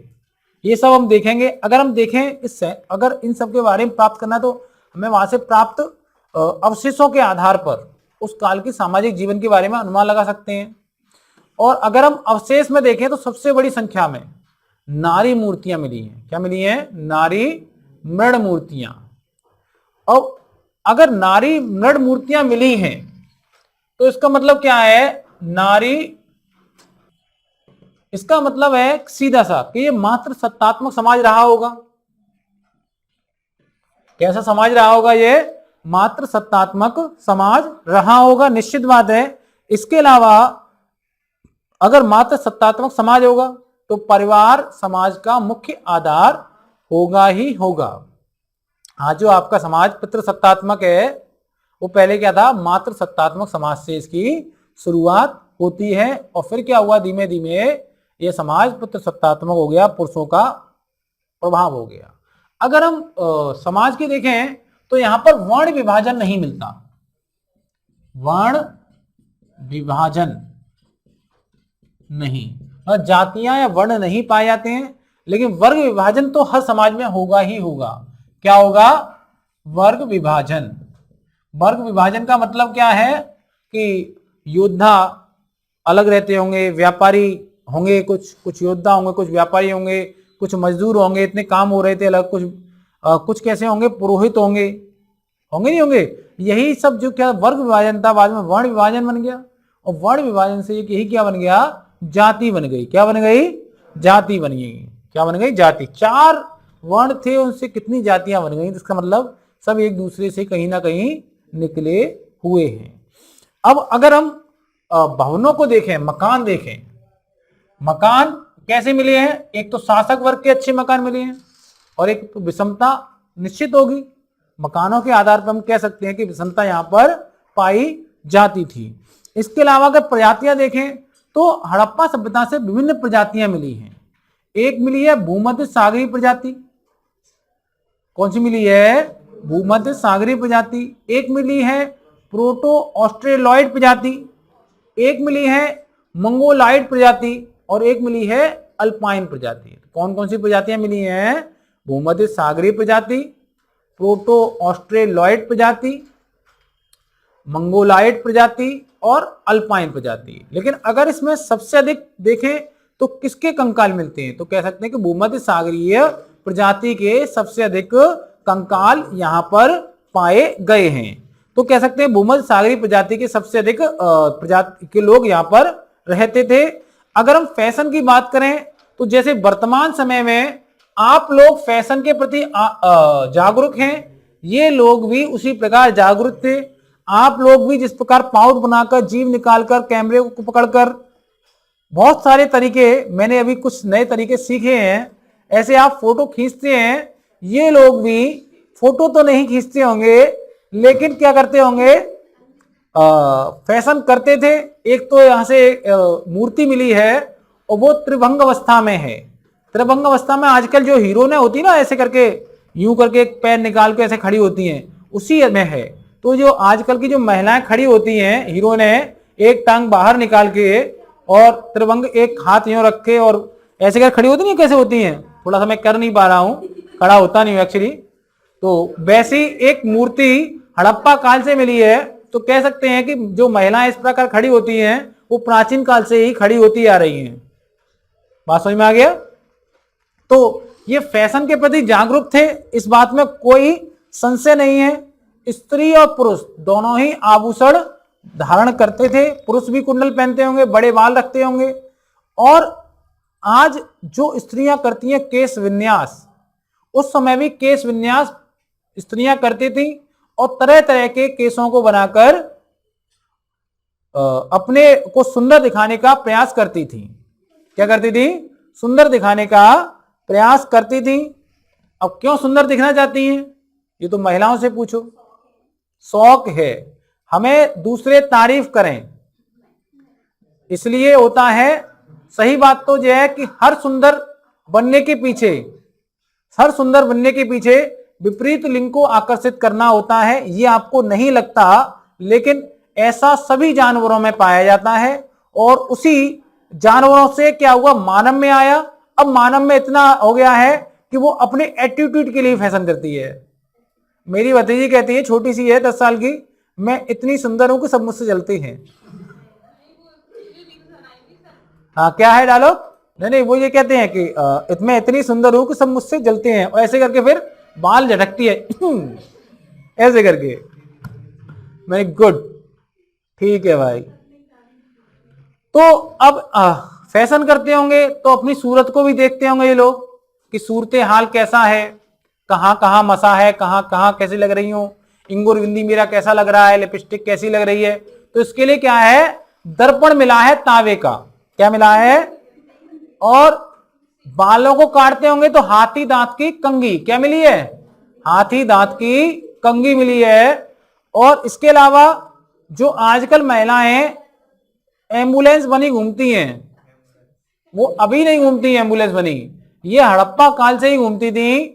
जिसकी शादी हो गई है उसे क्या बना दो, एम्बुलेंस बना दो, क्या बना दो, मांग में सिंदूर भरती हैं। उस समय भी भरती, सुहाग की निशानी थी भाई, इसका रजिस्ट्रेशन हो चुका है, समझ में आ गया, इसे एम्बुलेंस बना दो। और शादी के बाद लिपस्टिक लगाना, वो बनाना, समझ में आ गया। ऐसा व्यवस्थाएं की जाती हैं कि ये प्लॉट बिकाऊ नहीं है, ठीक है बेटा। लिपस्टिक भी लगाती थी, वो भी गाड़ी गाड़ी। अब अगर देखें तो चन्हूदड़ों से लिपस्टिक मिली है, क्या मिली है, लिपस्टिक के साक्ष्य मिले हैं चन्हूदड़ों से। हाँ, तभी तो पता चला लिपस्टिक लगाती थी, वैसे कैसे पता चलता लिपस्टिक लगाती थी भाई, लिपस्टिक मिली तो हमने कहा लगाती थी। इसके अलावा जो महिलाओं को सबसे अधिक प्रिय होता है वो होता है सिंगारदानी, प्रसाधन बॉक्स कहते हैं, वैनिटी बॉक्स कहते हैं, वो भी मिला है। और वो मिला है हड़प्पा से, कहां से मिला है, हड़प्पा से प्रसाधन बॉक्स मिला है। ये जितनी चीजें मिल रही हैं ये हर एक क्वेश्चन है एक, हाँ मिले हैं। एक जगह से पुरोहित मिला है जिसकी मूछें नहीं है लेकिन दाढ़ी विशेष रूप से संवारी गई है, इसका मतलब वो लोग उस तरह के माध्यम से दाढ़ी बनाते थे, वो लोग भी गजनी जैसी कटिंग कराते थे, वो लोग भी कटोरा कटिंग कराते होंगे, वो लोग भी अपने स्पाइसी बाल रखते होंगे, अलग अलग साधन थे उनके। जेल तो नहीं मिला है, देखो शायद भविष्य में मिल जाए। हड़प्पा वासी सूती वस्त्र का प्रयोग किसका करते थे, अब सूती वस्त्र बनाया, कपास का उत्पादन होने लगा था। अब देखते हैं कि जो भोजन कैसा करते थे, तो भोजन जे मान लो कि अगर आलू की रोटी मिल जाए, होती नहीं है वैसे, वो टिक्की कहते हैं, वो भी खा लेते थे, गेहूं की रोटी भी खा लेते थे, और उसके संग अगर कबूतर मिल जाए वो भी खा लेते थे। तो शाकाहारी और मांसाहारी दोनों प्रकार के भोजन करते थे। यहां से गड़े मिले हैं, तस्तरियां मिली हैं, चम्मचें मिली हैं, थालियां मिली हैं, कटोरियां मिली हैं। इससे मतलब ये लोग पत्तों पर खाना नहीं खाते थे बल्कि इन्होंने बर्तनों पर अच्छी तरह बैठकर खाना खाते होंगे, ठीक है, आज की तरह बफर नहीं होगा बल्कि बैठकर ही खाना खाते होंगे। इसके अलावा अगर हम मनोरंजन देखें और नृत्य देखें तो मानव कुछ करे ना करे मनोरंजन तो अपना करता रहता है। मैं इस क्लास में पढ़ाता रहता हूं, वो आप लोग आपस में बातें करके मनोरंजन करते रहते हैं। तो उस समय का मानव भी क्या था, ऐसा ही मनोरंजन करता था, पासा खेलता था, मछली पकड़ता था, शिकार करता था। जब उससे इसका मन नहीं भरता था तो दो पशुओं को लेता था, उनको आपस में लड़ा देता था। भाई बिढ़ाऊ आदमी था, क्या था, आपने तो मुर्गी लड़ा देते हैं लोग, मानव क्या है, केवल मारता ही नहीं है, आपस में लड़वा के मरवाता भी है। मैंने आपको एक कहानी बताई थी कि दो लड़कियों में लड़ाई हो गई और उसके पीछे कौन निकले, दो लड़के निकले। उन लोगों ने इतना बिढ़ाया, इतनी बुराई की एक दूसरे के बारे में, वो एक दूसरे बाल पकड़ के लड़ रहे सेंटर के बाहर, और वो लोग ही शिकायत करने आए कि सर दोनों लड़कियां लड़ रही हैं। और जितनी खुशी उन्हें हो रही थी, नीचे हंस रहे थे, उतना मजा किसी को नहीं आ रहा था। हाँ, तो ऐसे भी थे, तो पहले पशुओं को उड़वाते थे, आजकल लड़कियों को उड़ा देते हैं। अब इसके अलावा हमें लोथल से पासा बोर्ड मिलता है, क्या मिलता है भाई, पासा खेलते थे तो लोथल से क्या मिला है, पासा बोर्ड मिला है। पासा बोर्ड कह सकते हैं या इसे शतरंज बोर्ड कह सकते हैं। क्या खेलते थे वास्तव में, वो पासा खेलते थे, शतरंज खेलते थे।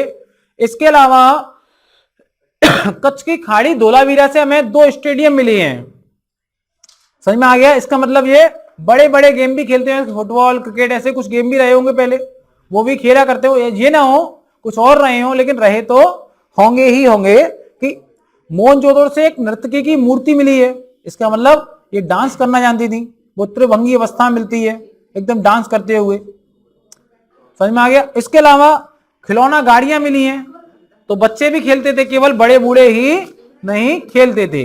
अब अंत्येष्टि के अगर प्रकार देखें, अंतिम संस्कार को बोलते हैं अंत्येष्टि संस्कार। अंत्येष्टि संस्कार से मतलब था कि पुनर्जन्म में विश्वास करते थे। यहां से पूर्ण समाधिकरण, आंशिक समाधिकरण और दाह संस्कार तीनों के साक्ष्य मिलते हैं, लेकिन पूर्ण समाधिकरण के साक्ष्य सबसे अधिक मिलते हैं। पूर्ण समाधिकरण का सीधा सा मतलब है सबको पूरी तरह से मिट्टी में दफना देना। आंशिक समाधिकरण का मतलब है पशु पक्षी और पशुओं को के खाने के बाद सबको जो बचा हिस्सा है उसको मिट्टी में दफना देना। और दाह संस्कार का मतलब है सबको आग लगा के जला देना, उसके बाद जो राख बचे उसे मिट्टी में दफना देना। तीनों साक्ष्य मिलते हैं। साथ साथ लोथल एक जगह है, वहां से युग्मित समाधान क्या मिला है, लोथल से युग्मित समाधान के साक्ष्य मिलने से पता चलता है कि यहाँ पर सती प्रथा भी रही होगी, लेकिन ये लिखित साक्ष्य नहीं है। हो सकता है कि सती प्रथा ना रही हो, पति प्रथा रही हो, कि पति नहीं मरे हो, पति भी उसमें जलेगा, लेकिन हम कह नहीं सकते क्योंकि हम पितृ सत्तात्मक ऐसे कहते हैं, सती प्रथा रही होगी। अब हम देखेंगे धार्मिक जीवन। यदि हम हड़प्पा स्थल के धार्मिक जीवन के बारे में समझें तो हमें ऐसी कोई आकृति नहीं मिली है जो धार्मिक स्थल से संबंधित हो। धार्मिक स्थल का मतलब वहां से मंदिर प्राप्त नहीं हुए हैं, लेकिन अब हमें धर्म के विषय में उनसे जानकारी जो प्राप्त होती है मूर्तियों से, मोहरों से, किससे प्राप्त होती है, मूर्तियों से, मोहरों से, मृण मूर्तियों से, प्राकृतिक तत्वों से जानकारी हमें उनके धर्म के बारे में प्राप्त होती है। और यह अनुमान लगाया जाता है कि सैंधववासी मूर्ति पूजक रहे थे, क्योंकि बहुत सारी क्या मिली हैं, मृण मूर्तियां मिली हैं। और इसमें भी जो सबसे अधिक मूर्तियां मिली हैं वो नारी की मिली हैं। इसका मतलब यह कि क्या करते थे, मातृ देवी की पूजा किया करते होंगे। हड़प्पा से एक मूर्ति मिली है, इसमें क्या है, एक औरत के पेट से क्या निकल रहा है, पौधा निकल रहा है।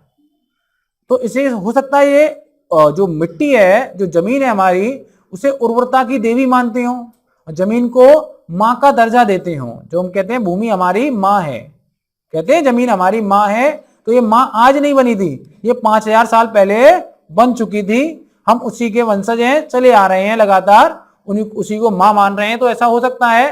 तो लोथल से क्या मिला था, एक मूर्ति मिली है जिसमें क्या पेड़ से पौधा उग रहा है, उसे मातृ देवी या उर्वरता की देवी कहा गया है। इसके अलावा ये प्रकृति पूजक थे। हम ऐसा क्यों कह रहे हैं, क्योंकि मातृ देवी पूजा करते ही करते थे। मोहरों पर अंकित कुबड़ वाला बैल मिला है। इसके अलावा पीपल की पत्तियां मिली हैं।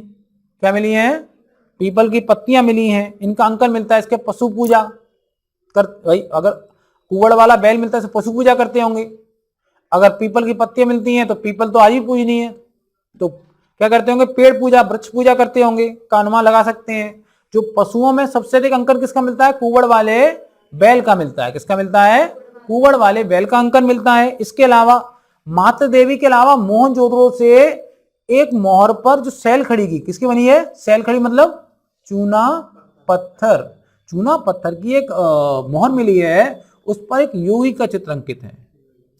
क्या है, योगी का चित्र अंकित है, जो पद्मासन अवस्था में बैठा हुआ है।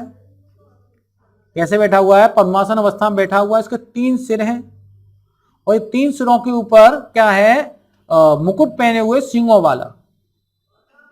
क्या पहने हुए है, मुकुट पहने हुए है सींगों वाला।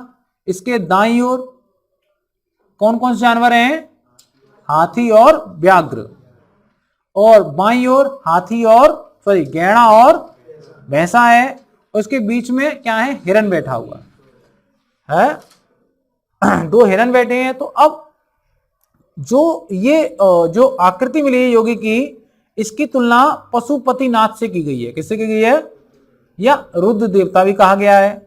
अगर हम वर्तमान में देखें कि ये रुद्र देवता कौन है, तो हम कह सकते हैं जो वर्तमान के भगवान शिव हैं, वो कहीं ना कहीं प्राचीन काल में पशुपतिनाथ या रुद्र देवता के रूप में जाने जाते रहे होंगे। इसके अलावा एक चीज जो मोहनजोदड़ो और हड़प्पा से लिंग और योनि के पत्थर मिलते हैं। इसका मतलब ये लिंग और योनि की पूजा करते थे, जिस प्रकार वर्तमान में हम शिवलिंग की पूजा करते हैं, और घंटों के माध्यम से हम भी लिंग की ही पूजा करते हैं। घंटों के जो आकार होते हैं वो लिंग की तरह बनाए गए हैं। इसके अलावा असम में कामाख्या देवी का मंदिर है, जहां योनि की पूजा की जाती है। तो निश्चित बात है कि योनि और लिंग की पूजा भी किया करते थे। इसके अलावा ये इसके अलावा ये वृक्ष पूजा, सर्प पूजा, जल इत्यादि की पूजा करते थे। क्योंकि अब इसका अनुमान कैसे लगाते हैं कि हमें एक विशाल स्नानागार मिला है, जो विशाल स्नानागार मिला है वहां पर नीचे धार्मिक अनुष्ठान होते होंगे, स्नान होता होगा, सूर्य की पूजा होती होगी। क्या होती होगी? सूर्य की पूजा होती होगी। गायत्री मंत्र बना सूर्य की पूजा के लिए, ये तो बाद में बना, लेकिन सूर्य की पूजा पहले से हो रही थी। अब इसके अलावा यहां से हमें अग्निकुंड के साक्ष्य मिले हैं, लोथल और कालीबंगा से अग्निकुंड के साक्ष्य मिले हैं। एक स्वास्तिक चिन्ह होता है। क्या होता है? स्वास्तिक चिन्ह। घर में क्या बोलते हैं उसे? सांतिया कहते हैं। क्या कहते हैं? सांतिया कहते हैं। स्वास्तिक चिन्ह है, वो भी किसकी देन है? हड़प्पा सभ्यता के लोगों की देन है। मोहनजोदड़ो से एक पुरोहित की मूर्ति मिली है। इससे पता चलता है कि धार्मिक अनुष्ठान कराने के लिए कोई ना कोई पुरोहित या कह सकते हैं विद्वान वर्ग रहा होगा जो धार्मिक अनुष्ठानों को पूरा कराता था। जैसे वर्तमान में ब्याह कौन पढ़ता है? पंडित जी पढ़ते हैं। नहीं पढ़ते हैं? ऐसे मंदिर में कौन होता है? पुजारी होता है पूजा करने के लिए। ऐसे उस समय कोई ना कोई पुरोहित वर्ग रहा होगा। अब पूजा में दीपक, सुगंधित द्रव्यों का प्रयोग किया जाता था, जैसे वर्तमान में किया जाता है। इसके अलावा ताबीजों की प्राप्ति हुई है, मतलब कुछ मोहरें मिली हैं जिनमें छेद है बीच में से। अब छेद तो कोई ऐसा नहीं वैसे कर दिए मजे में, तो कुछ ना कुछ ताबीजों के रूप में। इसका मतलब कि ये लोग जादू टोना विश्वास रखते थे। आप लोग अगर कोई धागा पहनते हैं, ताबीज पहनते हैं, इसका मतलब आप जादू टोना में विश्वास करते हैं। इसके अलावा यहाँ पर क्या मिलता? अंत्येष्टि मिलती है। तो अंत्येष्टि मतलब पुनर्जन्म का में ये विश्वास करते थे।